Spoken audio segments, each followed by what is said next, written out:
안녕하십니까. 2015년도 경영특채 하반기 11번 다음 판례에 관련 있는 행정행위의 효력으로 가장 적절한 것은 행정처분이 아무리 위법하다고 하더라도 아무리는 하지 말고요. 그 하자가 중대하고 명백하여 중대 명백성설 얘기를 하고 있는 거죠.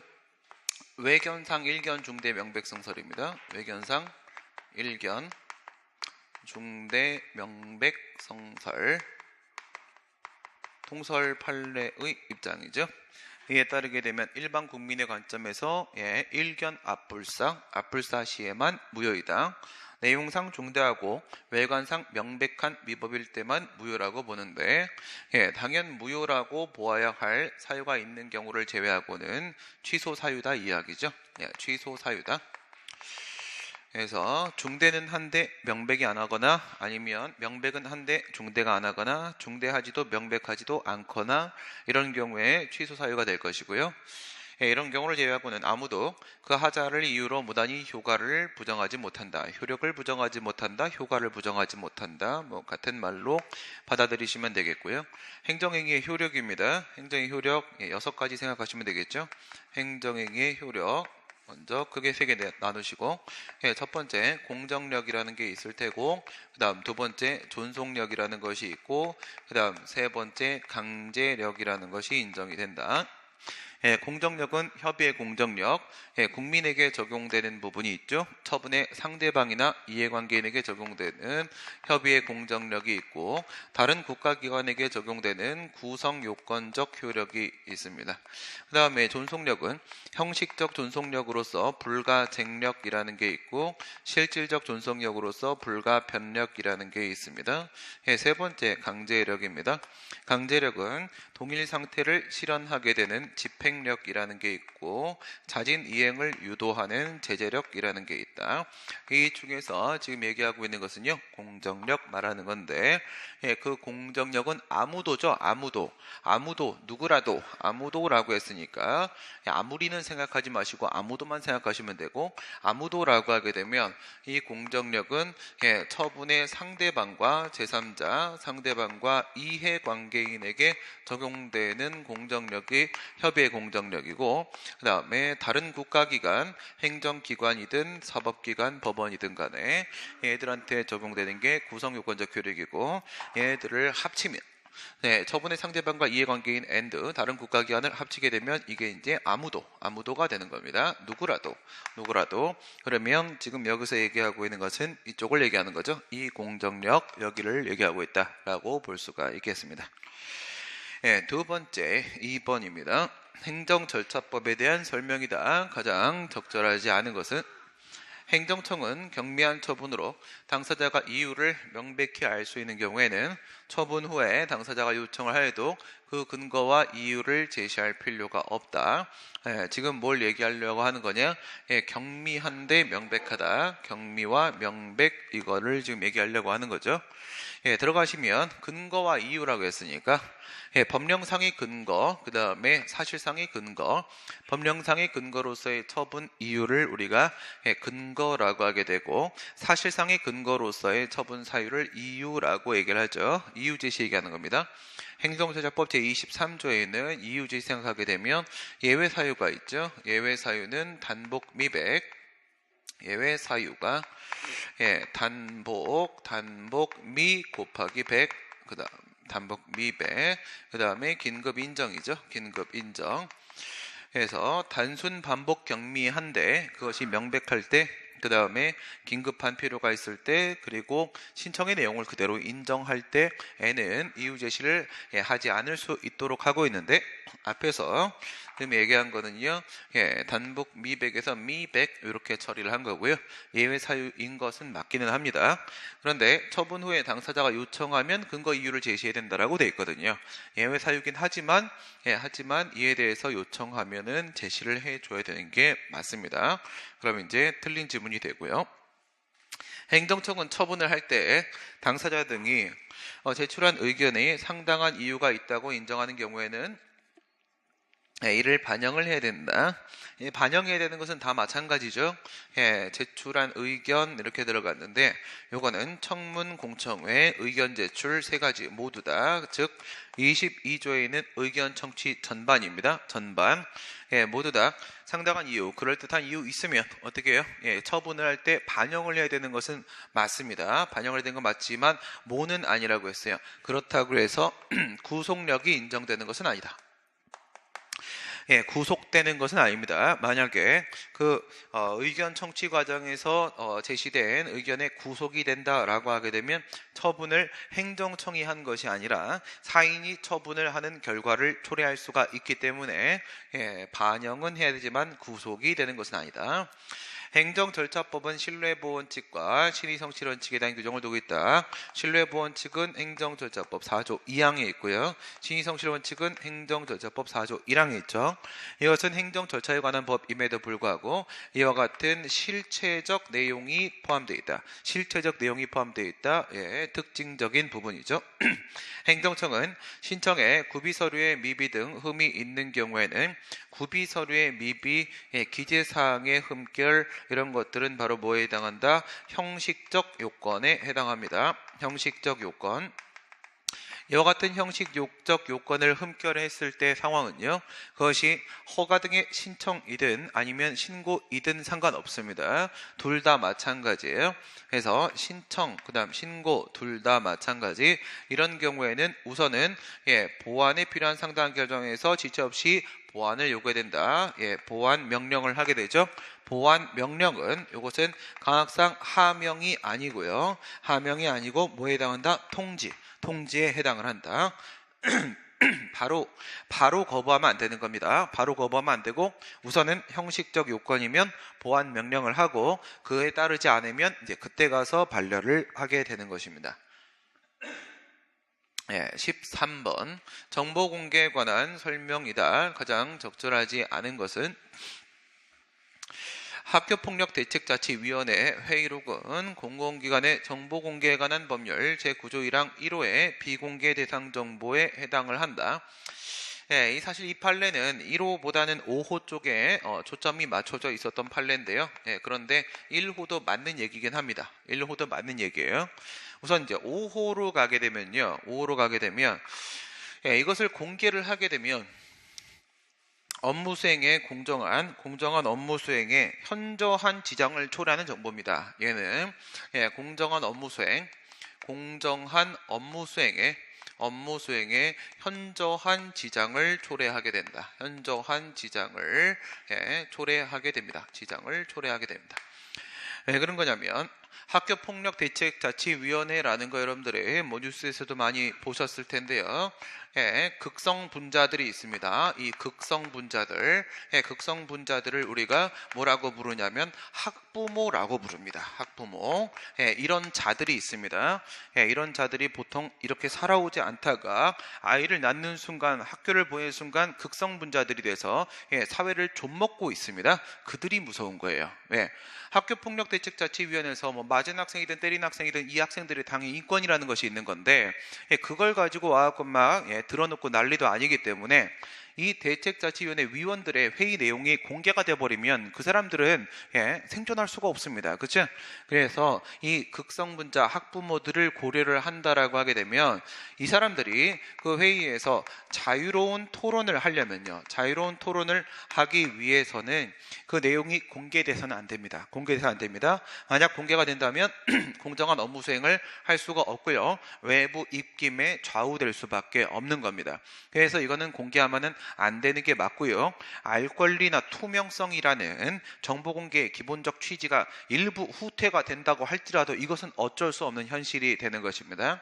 그런데 왜 1호를 얘기를 했냐면 이 1호가 학교폭력 예방 및 대책에 관한 법률이라는 게 있어요. 학교폭력법, 학폭법이 있는데 학교폭력 예방 및 대책에 관한 법률 제 21조인가요? 거기에 보시게 되면은 이 내용들을 공개해서는 안 된다는 비공개 대상 정보 규정이 또 따로 있습니다. 따로 있고요.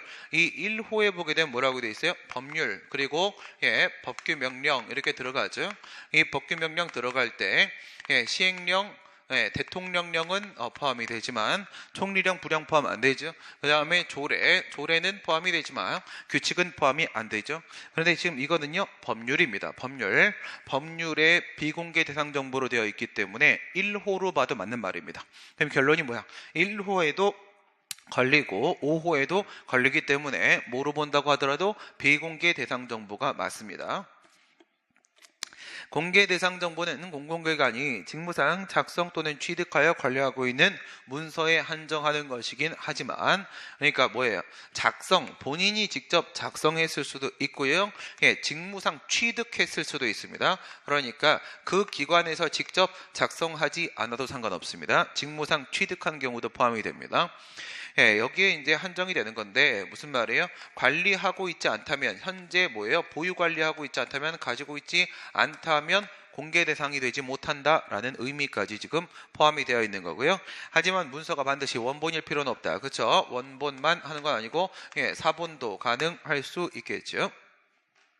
공공기관에 대하여 정보 공개를 청구하는 자는 청구 대상 정보를 기재함에 있어서 사회 일반인의 관점에서 청구 대상의 정보의 범위와 내용을 확정할 수 있을 정도로 특정할 것을 요한다. 이것은 뭐냐면 관련되는 일체의 자료 이거였었습니다. 일체의 자료를 모두 공개하라라고 공개 청구가 들어온 적이 있었는데, 이렇게 들어가면 그 공개 청구 대상 정보가 무엇인지를 명확히 알 수가 없기 때문에 공개를 할 수가 없습니다. 어느 정도 특정이 될 필요는 있다, 그 얘기고, 공개 청구의 대상이 되는 정보가 이미 다른 사람들에게 공개돼서 널리 알려져 있거나 인터넷 등을 통해서 검색할 수 있을 때 비공개 결정이 정당화될 수가 있다, 그건 아니라고 했죠. 이건 뭘 봐야 되는 거냐? 정보공개법 구조1항 단서 1호에서 8호에 해당하는 비공개 대상 정보만 공개하지 않을 수 있는 것이지, 이렇다고 해서 공개하지 않을 수 있는 건 아닙니다. 법에 정해져 있는 예외 사유, 비공개 대상 정보 아니면 전부 다 정보공개법 제3조에 따라서 공개의 원칙을 선언하고 있기 때문에 반드시 공개를 해야 되는 의무를 부담하게 됩니다. 14번입니다. 행정상 의무이행 확보수단, 실효성 확보수단에 관한 설명이다. 다음 중 적절하지 않은 것은? 질서위반 행위규제법이네요. 질서위반 행위규제법은 과태료부가죠. 과태료부가 질서위반 행위규제법이 있다고 해서 이거를 근거로 과태료를 부과하는 것이 가능한 것은 아니라고 했습니다. 이게 아무리 일반법이어도 일반법 있다고 가능한 건 아니고 개별법에 과태료 규정이 있을 때만 과태료를 부과할 수가 있는 것입니다. 고의 또는 과실이 없는 질서위반 행위에 대해서 과태료를 부과하지 아니한다 규정하고 있는 건 맞죠. 질서위반 행위규제법 제7조에 이와 같은 규정을 두고 있고요. 이 법이 만들어지기 전에는 고의과실을 묻지 않았었습니다. 지금은 책임주의 원칙을 적용시켜서 고의과실을 요구하고 있다는 점, 특이한 점이고요. 이렇게 비교하게 되면 행정형벌과 함께 행정질서벌도 책임주의가 같이 적용되는 겁니다.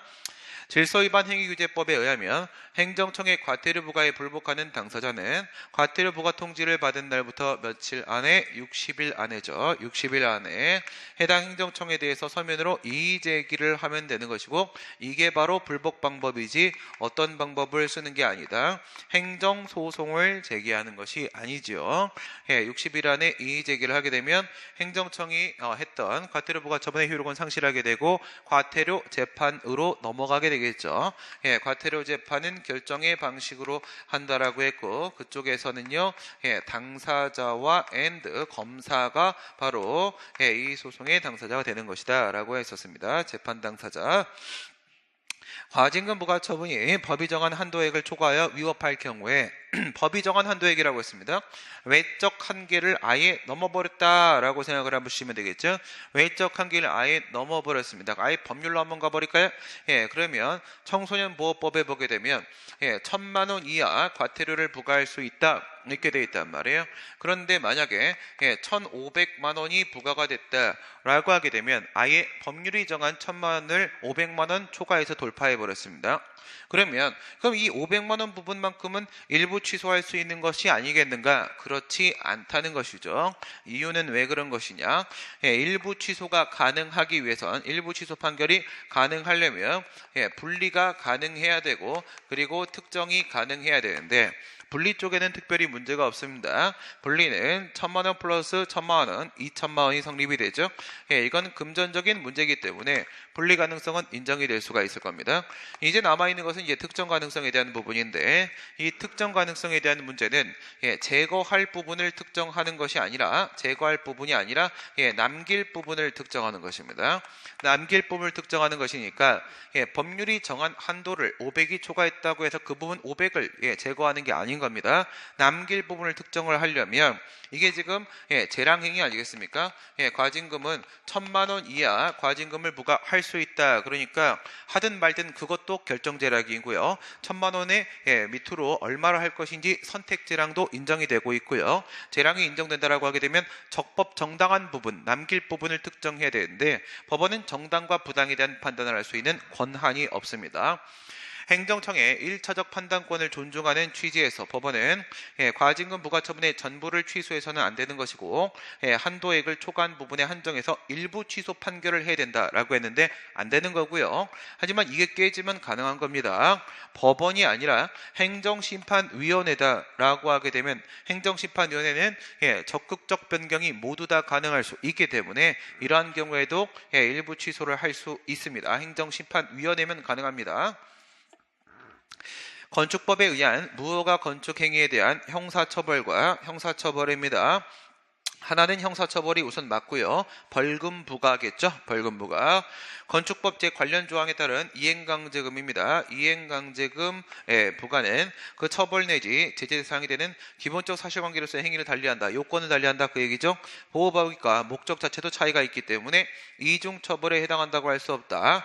이중처벌 금지 원칙이 위반된다라고 하려면요. 2개 이상의 형사처벌이 있어야 되는 건데 이행강제금은 형사처벌이 아니기 때문에 가능합니다. 그럼 여기서 또 한 가지 우리가 메시지를 받아보시게 되면요. 이행강제금은요. 그 자체에 있어서의 반복 부과를 해도 이게 일사부재리 원칙 위반이 아닌 거고요. 또 다른 제재와 같이 들어가도 그래도 일사부재리 원칙 위반이 아닌 겁니다. 혼자 반복 부과 여기에도 문제없고 그 다음에 다른 어떤 제재와 함께 간다고 할지라도 지가 형사처벌이 아니기 때문에 어떻게 봐도 일사부재리 원칙 위반은 발생하지 않습니다. 이행강제금은 완전히 자유롭습니다. 15번입니다. 행정의 실효성 확보 수단과 이 의무행 확보 수단 같은 말인데 이름만 바꿨네요. 도시공원시설 점유자의 퇴거 및 명도 의무는 퇴거를 하죠. 도시공원시설이라고 하게 되면 우리가 뭐 예를 들어서 한강에 놀러 갔다. 그러면 한강에 가면요. 거기 매점이 있지 않습니까? 매점. 이런 게 도시공원시설이에요. 이 매점의 법적 성질은 뭐가 되냐? 이 법적 성질은 공물입니다. 공물. 그래서 도시공원시설을 사용할 수 있는 권리를 설정해 주게 되면요. 그것은 특허가 되는 것이고요. 그래서 만약에 그 특허를 사용 허가를 철회했다. 그러면 이제 퇴거를 하고 나가줘야 될 거 아니겠습니까? 퇴거를 하고 점유를 해제시키고 명도를 해줘야 되는 겁니다. 그런데 이거는 작위 의무는 맞지만은 무슨 의무다? 비대체적인 작위 의무가 되겠죠. 비대체적인 작위 의무. 만약에 그 매점업자가 나가지 않고 버텨버리게 되면 그 사람의 신체에다가 실력을 행사할 수밖에 없는 것이고 이것은 대체적인 타인이 대신하여 행할 수 있는 문제가 아니기 때문에 직접 강제 방법에 의하는 것은 변론으로 하더라도 대집행의 방법으로는 불가능하게 된다라고 봐야 되겠고요. 행정청이 대집행 계고 처분을 함에 있어서 대집행을 할 내용 및 범위가 반드시 그 계고서에 의해서 특정될 필요는 없는 것이고 계고 처분 전후에 송달된 문서를 통해서 알 수 있으면 족하다. 계고 처분입니다. 계고 처분 행정대집행법 3조 1항에 계고 처분의 근거 규정을 두고 있고요. 물론 이제 계고 처분은 그 법적 성질이 통지에 해당을 하겠죠. 3조 1항에 따르게 되면 계고의 요건은 요상구문 이렇게 들어가죠. 요상구문 들어가시게 되면 먼저 계고는 행정대집행의 출발을 알리기 때문에 그 전에 행정대집행의 요건을 모두 갖추고 있어야 되겠고요. 공작보형이죠. 공작보형. 공법상 의무 불이행, 대체적 자기 의무 불이행, 보충성 원칙, 이익 형량 갖추고 있어야 되는 것이고, 그 다음에 상당한 이행 기간을 보장해야 되며 그 대집행의 내용과 범위가 구체적으로 특정돼야 되는 것이고, 문서로 행해져야 된다. 이 부분 얘기하고 있는 것이죠.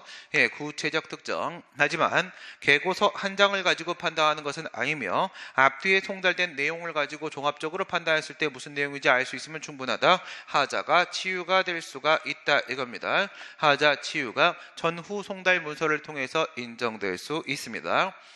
건축법상의 이행강제금은 반복 부과를 할 수가 없다. 건축법이고 나발이고 이행강제금은 당연히 반복 부과를 해야지 이행강제금이지, 안 그러면 안이행강제금입니다. 안이행강제금. 이행강제금은 원래 태어날 때부터 일사부재리 원칙의 예외로서 태어나는 거라고 했습니다. 다만 뭐를 조심하시라고 했어요? 부과 처분을 할 때마다 계고를 계속 해줘야 된다는 점은 주의를 하시라고 했습니다. 그래서 명령은 한 개, 1차 계고 1차 부과, 2차 계고 2차 부과, 3차 계고 3차 부과, 이런 방식으로 들어가면 되겠고요. 건축법 같은 경우에는 연 2회까지 가능하고요. 그 다음에 몇 년까지 가능한지는 무제한 이렇게 들어가고 있습니다. 재범의 위험성이 현저한 자를 상대로 긴급히 보호할 필요가 있는 경우에 하나요. 단기간으로 동행보호를 허용하고 있는 구사회안전법상의 동행보호 규정은 사전영장주의를 규정한 헌법 규정에 반하는 것이다. 강제처분이죠. 국가의 강제처분으로부터 절차적인 적법성을 보장하기 위해서, 기본권 보장을 위해서 법관이 발부한 영장에 의해된다라는 사전영장주의 원칙을 규정을 하고 있는데, 하지만 사전영장주의라는 것이 우리 판례 헌법재판소나 대법원 입장에 따르게 되면 이것이 오직 형사사법작용에만 적용되는 것은 아니고 이것은 모든 공권력 행사에 적용되는 것은 맞지만, 하지만 그렇다고 할지라도 영장을 받아서는 그 목적을 달성할 수 없을 때, 형사 목적이든 행정 목적이든 목적을 달성할 수 없을 때, 긴급할 때에는 예외가 인정될 수 있다고 봄에 있어서는 행정작용도 아무런 차이가 없습니다. 지금은 뭐라고 했냐? 긴급히 보호할 필요가 있다라고 했으니까 영장 받아올 수 없는 상황이란 얘기를 하고 있는 것이겠죠. 그 다음에 16번입니다. 행정조사기본법입니다. 행정조사기본법. 행정조사라는 것은 직무수행이나 정책결정을 위해서 사전에 그 정보나 자료를 수집하는 행위로서 예비적 보조적 작용을 말하는 것이죠. 얘는 그 자체가 목적이 아니죠. 예비적 보조적 작용을 우리가 행정조사라고 합니다. 행정조사는 행정기관이 정책을 결정하거나 정책결정, 직무를 수행하는데 직무수행, 필요한 정보나 정보자료를 수집하기 위하여 현장조사, 문서 열람, 시료 채취 등을 하거나 조사 요구자에 대해서 보고 요구, 자료 제출 요구, 출석 진술 요구, 이런 것들은 뭘 얘기하는가? 하명입니다. 하명, 의무를 부과하는 처분으로서의 행정조사를 말하고 있는 것이고요. 이것은 행정조사기본법에 나와 있는 행정조사의 그냥 정의입니다. 정의고, 행정기관이 유사한 사안이라고 하여 공동조사 등을 실시하는 것은 국민의 권익을 침해할 수 있기 때문에 허용되지 않는다. 2개 이상이죠. 2개 이상의 부서에서 동일하거나 유사한 업무 분야에서 이루어지는 행정조사는 공동조사가 원칙입니다. 따로따로 들어오게 되면 회사가 일을 할 수가 없습니다. 거꾸로 공동조사가 원칙이 되는 것이고, 이게 덜 침입적인 방법이 되겠죠. 조사 대상자가 조사에 응할 것인지에 대한 응답을 하지 아니하는 경우에 조사에 협력을 하게 되면은 그러면 이미 조사가 되겠죠. 비권력적 조사가 될 텐데, 응답을 하지 아니하는 경우에는 법령 등의 특별한 규정이 없는 한 조사를 거부한 것으로 보는 겁니다. 거부한 것으로 보게 되면은 이제 뭘로 넘어가는 것이다? 임의조사가 원칙이고 강제조사가 예외가 되죠. 그래서 권력적 조사로서 강제조사로 넘어가게 되는 것입니다. 말하지 않으면 거부한 겁니다. 암묵적 동의 이런 거 아닌 겁니다. 이걸 사전에 알려주는 이유가 뭐예요? 여기 나와 있네. 조사를 실시하기 전에 행정기관장은 출석 요구서 등 조사 개시 7일 전까지 상대방한테 사전 통지를 해주는 건데, 이거는 조사를 들어갈 거니까 자료를 준비하라고 하는 겁니다. 그런데 조사를 하겠다라고 했는데 응할 건지 안 할 건지 답을 안 하게 되면 자료를 준비 안 할 거 아니겠습니까? 그렇죠? 그러면 이거는 조사를 받지 않겠다는 의사로밖에는 볼 수가 없는 겁니다. 암묵적 동의 이런 거 아니라고 했습니다. 7일 전까지 사전 통지를 하도록 되어 있는데, 이거는 뭐 개별법에 또 다른 행정조사가 있으면 사전 통지 기간은 조금 달라질 수 있습니다. 국가배상법상 공무원의 위법한 직무행위로 인한 손해배상, 국가배상법 2조를 얘기하는 것이죠. 공무원은 국가공무원법 그리고 지방공무원법에 의하여 공무원의 신분을 가진 자, 이런 자가 바로 누구예요? 협의의 공무원이죠. 협의의 공무원, 신분상 공무원. 공무원은 물론이거니와 널리 공무를 위탁받아 실질적으로 이에 종사하는 모든 일체의 자를 말하게 되는 것입니다. 얘가 바로 뭐다? 공무수탁사인이 되는 것이죠. 공무수탁사인. 공무수탁사인은 2009년도 10월 21일자로 2009년도 10월 21일자로 아예 국가배상법 2조 1항에 명시가 돼버렸고요. 그 전에도 우리 판례가 공무를 위탁받아 이에 종사하는 일체의 자를 이미 포함하고 있었습니다. 이미 포함하고 있었고 지금 명시가 돼 있고요. 공무 위탁이 일시적이고 한정적인 사항이라고 해서 달리 볼 것은 아닙니다. 이렇다고 해서 달리 볼 문제는 아니다. 얘네들도 공무수탁사에는 맞는 것이고요. 그 다음 얘뿐만 아니라 누구도 포함돼요. 협의의 공무원과 그 다음에 기능적 의미의 공무원으로서 공무수탁사인 말고 사실상 공무원도 국가배상법상의 공무원 안에 포함이 됩니다. 사실상 공무원 예를 들어서 임용 결격 사유가 있는 사람인데 근데 임용 처분을 받았습니다. 그러면 임용 결격 사유 있는 사람에 대한 임용 처분은 무효죠. 절대적 소극적 요건으로서 무효니까 공무원의 지위 신분이 없습니다. 그런데 20년간 공무원으로서 사실상 근무하였다라고 하게 되면 그런 친구가 사실상 공무원입니다. 이런 친구들도 국가배상법상의 공무원에 포함이 된다. 일반적으로 공무원이 관계법규를 알지 못하였다거나 필요한 지식을 갖추지 못해서 법규 해석을 그르쳤다. 왜 그랬냐? 지 잘못이다. 그렇죠? 법을 모르는 공무원은 존재해서는 안 되는 겁니다. 그래서 고교 과목은 폐지되는 것이 맞는 것입니다. 법규 해석을 그르쳐서 어떤 행정처벌을 했다면 그가 법률 전문가가 아닌 행정공무원인 경우에도 과실이 있다죠. 과실이 있다.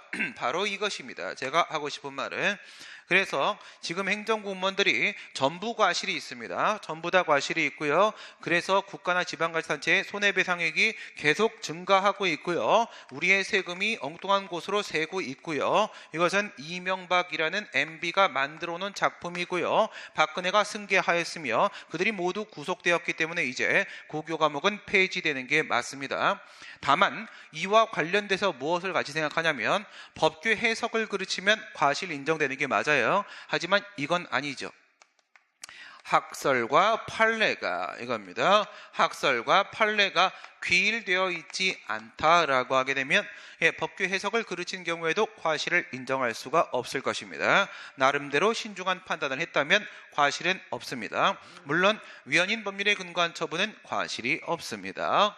직무수행 중에 경과실로 피해자에게 손해를 입힌 공무원이 피해자에게 손해를 배상을 하였다면 공무원은 국가가 피해자에 대해서 부담 친절하게 연결하는 손해배상 책임의 범위 내에서 자신이 변제한 금액에 대해서 구상권을 취득을 한다.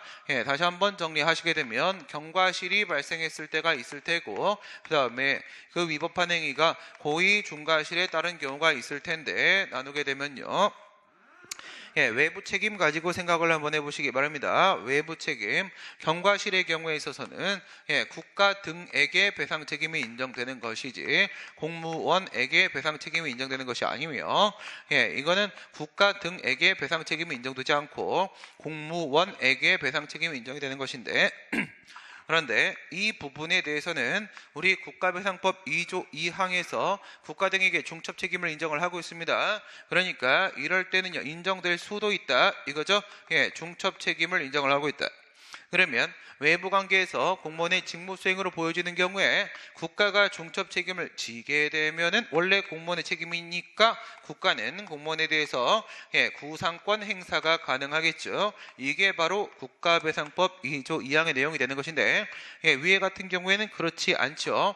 그럼에도 불구하고 이 친구가 배상을 외부적으로 했을 때 이거는 중첩 책임이 아니라 바보 책임이 되는 것인데 공무원이 바보여가지고 자기가 공무원이라는 사실을 알리지 못했고 그래서 외부 책임을 지었다라고 하게 되면 이때 판례가 국가에 대한 구상권 행사를 인정을 하고 있습니다. 하고 있는데 그 이유는 무엇이냐? 공무원이 돈을 주었다라고 했을 때 국가의 책임이 면제가 되는 것이냐? 국가 채무가 면제되는 게 맞다는 겁니다. 이렇게 하게 되면 이 친구의 채무가 소멸하게 되기 때문에 이 공무원이라는 제3자의 채무 변제가 있었던 것이고 그 다음 국가의 채무가 면제되면 그러면 얘 돈을 얘가 대신 낸 게 맞는 거니까 얘는 얘한테 돈 달라고 할 수 있다. 이런 판례가 최근에 하나가 나왔던 게 있었죠. 국가배상법이 정한 손해배상 청구의 요건인 공무원의 직무에는요, 직무행위에 대한 얘기를 하고 있죠. 직무에는 공법행위 있겠고요. 그렇죠? 공법행위가 있고 그 다음에 사경제 주체 지위에서 행위하는 사법행위 있을 테고 공법행위에는 권력적인 행위가 있을 테고 그 다음에 비권력적인 행위가 이렇게 있을 텐데 협의설하고 광의설하고 최광의설이죠. 협의설, 그 다음 광의설, 그 다음에 최강의입니다. 최강의는 연예인이죠. 이렇게 들어가면 협의설 같은 경우에 얘만 인정하고 인정하지 않는 것이었었고요. 얘는 여기까지 인정하고 인정하지 않는 것이었었고요. 여기는 사경제 주체까지 전부 다 인정을 하는 거죠. 여기에는 이 광의설이죠. 이 광의설이 바로 판례 입장이고 통설의 입장이다. 그러면 사경제 주체 지위에서 하는 것은 포함되지 않는다. 이게 결론이 나오게 되겠습니다. 18번입니다. 손실보상입니다. 방금 전에 국가배상, 손해배상에 대한 이야기를 했고 손실보상 나왔습니다. 2차적 권리구제죠. 사후적 권리구제 수단 중에서 2차적 권리구제 손해전보제도에 대한 이야기고요. 위법할 때는 국가배상, 적법할 때는 손실보상이 문제가 될 겁니다. 손실보상에 관한 일반법으로 이런 게 있으면 참 좋겠다. 그냥 희망사항입니다. CF, 손해배상, 행정상 손해배상의 경우에 있어서는 국가배상법이라는 일반법이 있지만 손실보상 같은 경우에는 별도의 일반법이 없기 때문에 무엇을 근거로 인정이 되는 것이다? 개별법이죠.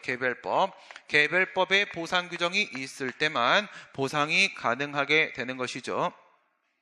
손실보상이 인정되기 위해서는 재산권에 대한 실질적이고 현실적인 피해가 발생을 해야 된다. 4번하고 똑같은 것입니다. 4번, 2번하고 4번 엮으시면 되겠고요. 4번 가시면 토지수용법 제51조가 규정을 하고 있는 영업손실, 수용의 대상이 된 토지나 건물 등을 이용하여 영업을 하다가 현재 상태 됩니다. 현재 진행 중 상태. ing고요. 하다가 ing입니다. ing고 그 토지 건물 등이 수용됨으로 인하여 영업을 할 수 없거나 제한을 받게 됨으로 인하여 생기는 직접적인 손실을 말하는 것이지 무엇은 안 되는 것이다. 이거는 기대이익은 안 됩니다. 기대이익은 아직까지 영업을 시작하지 않았는데 리모델링을 해서 이제부터 권리금을 1,000억을 주고 내가 이것을 인수했다. 다 쓸데없습니다. 1,000억은 그냥 날리는 겁니다. 돈 1도 못 받습니다. 기대이익은 인정되지 않습니다. 장래의 위험이라거나 아니면 추상적인 이익 침해 인정 안 되고요. 실질적이고 현실적인 피해가 발생해 줘야 되고요. 손실 발생의 원인이 될 책임이 없는 자가 경찰관 적법한 직무집행에 자발적으로 협조하여 재산상의 손실을 입은 경우에 국가는 손실을 입은 자에 대해 정당한 보상을 해야 된다. 이거는요, 경찰관 직무집행법 제11조의 2죠. 경찰관 직무집행법에 손실보상 규정이 새로 도입됐습니다. 새로 도입돼서 경찰관의 행위에 대한 손실보상이 이제는 가능하게 됐습니다. 그 부분을 경찰관 직무집행법 개정 사실을 질문을 하고 있는 것입니다. 19번입니다. 행정소송에 관한 설명이다. 다음 중 적절하지 않은 것은 행정소송법상 행정청에는 법령에 의하여 행정권한을 위임 위탁받은 사인도 포함이 되는 것이다. 이거는 행정소송법 2조 2항에 있죠. 행정소송법, 행소법 제2조 2항에 있고요. 그 다음에 이제 행정심판법, 행심법 2조 4호에도 있죠. 그 다음에 행정절차법, 행절법 제2조 1호에도 있죠.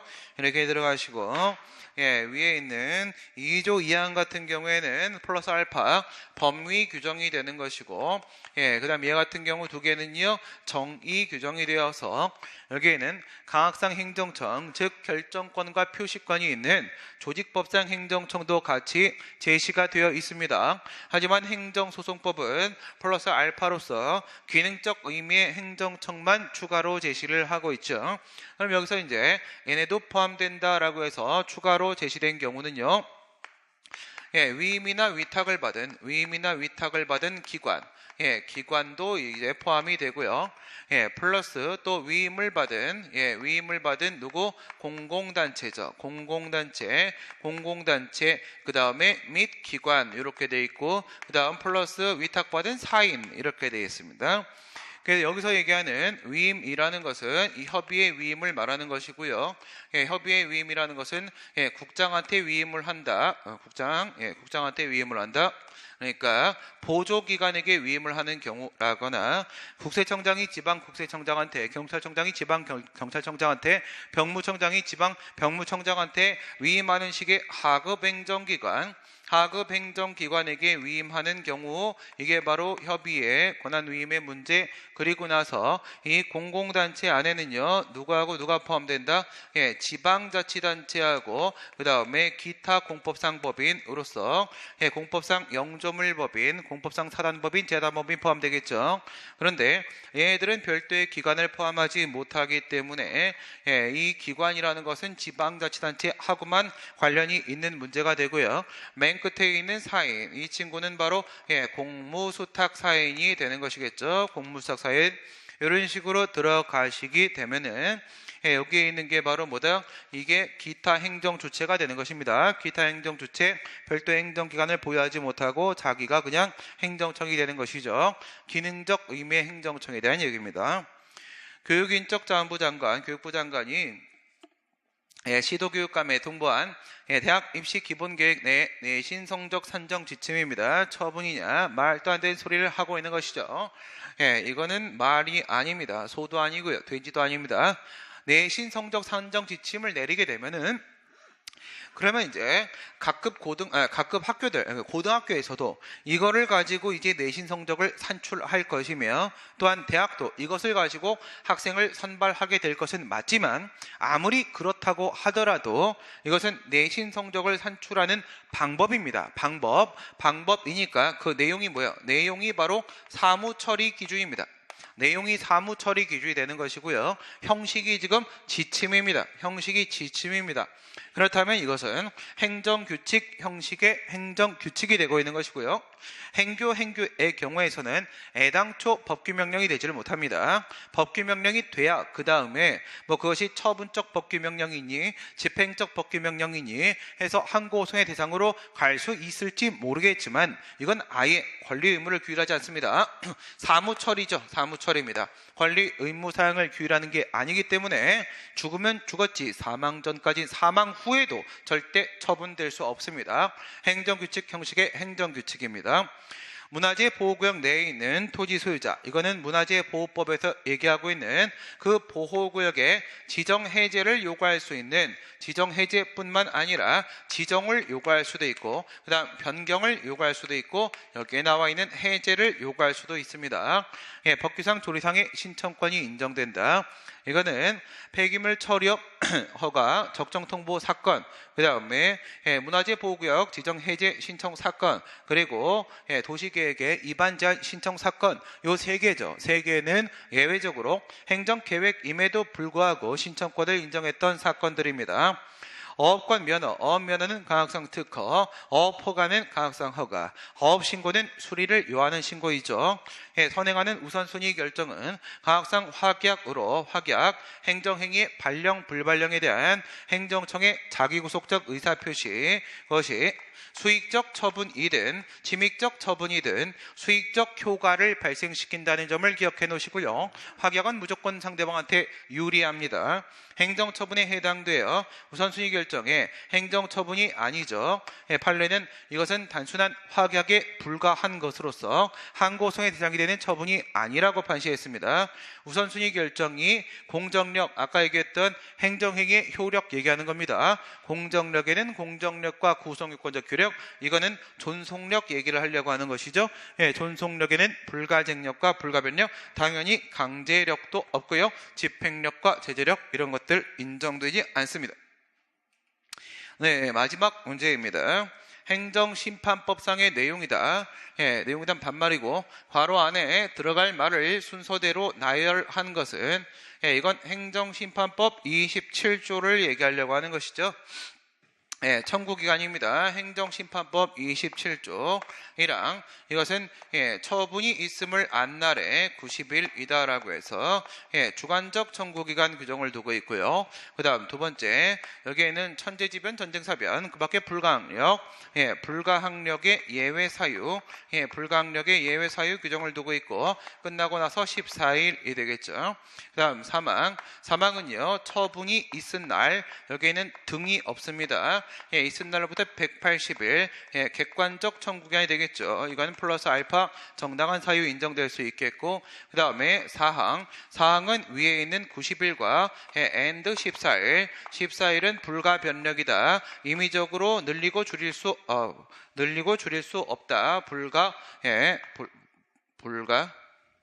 불변기간, 저거 얘기하다가 그랬냐? 불변기간이다. 임의적으로 늘리고 줄일 수가 없다. 5항 같은 경우 청구안을 잘못 알렸을 때 오고지의 효과, 잘못 알리면 그 긴 기간 안에만 제기하면 된다. 6항 같은 경우에는 불고지의 효과, 알려주지 않으면 어디로 간다? 사망으로 가서 180일 적용시킨다. 7항 같은 경우에는 무효확인 심판이나 부작위에 대한 의무행 심판에는 위에 있는 청구기한을 적용시키지 않는다. 이게 27조의 내용이 되겠죠. 행정심판은 언제부터 언제까지 청구해야 된다. 뭔 소리인지 모르겠고, 그러면 뭐 이거겠죠, 그렇죠? 이거겠죠.